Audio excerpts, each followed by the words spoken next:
Third party. Mr. Speaker, clearly when the Environment Minister reviewed Emera, her mind was already made up. She refused to meet with Emera's leadership despite their repeated attempts to reach her, and no amount of truth or facts was going to change her mind. It was set on something much more powerful, political ideology. Why else would she ignore advice from well-respected scientists and dissolve Emera anyways? To the Minister, why are you ignoring credible advice by industry-leading experts? Minister of Environment and Parks.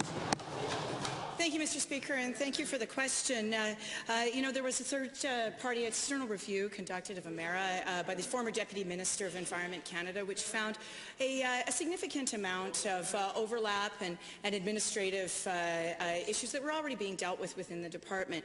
In addition, we ensured that there was independence maintained through the role of the Chief Scientist and the legislated role of the Science Advisory Panel. There was no need for an extra board or an extra layer of administration on this matter, Mr. Speaker, and that's what we've committed to.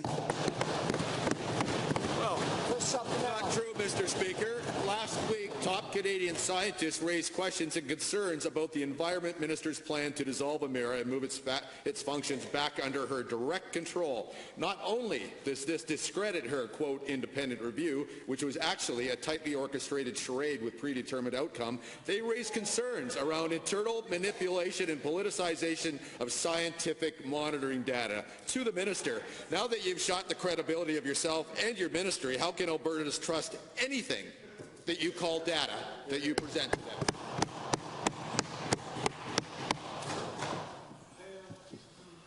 Thank you, Mr. Speaker. Well, the fact of the matter is that the Science Advisory Panel will be reporting directly to Albertans and providing the advice to the Chief Scientist in a peer-reviewed fashion on how we might fill some of the gaps of analysis and data collection within environmental reporting. Now, what the scientists did flag was the future of environmental reporting. They did not want to go back to the failed past under the PCs, Mr. Speaker, and that is something that this government has pledged not to do. Well, Mr. Speaker, the scientists discredited what that minister calls an independent review. I find it curious when an NDP was in opposition, the member from Beverly-Clairview said, and I quote, "When you don't have an independent arm's length, a distance between government and a body that they're selecting, questions arise, questions about judgment." Well, in government now, it seems the NDP no longer shares that same commitment to transparency and honesty. To the Minister, when did your government decide that providing Albertans with independent scientific data was less important than your left-wing bias? Honourable Minister. Well, thank you, Mr. Speaker. And the fact of the matter is that the independent arm's length reporting to Albertans continues within the Act.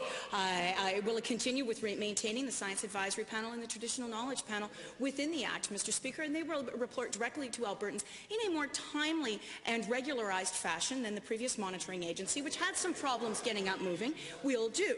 Now, the fact of the matter is, Mr. Speaker, we've also maintained the role of the Chief Scientist and the role of the Chief of Monitoring in this matter. What we have eliminated is the previous government's penchant for appointing their friends to boards.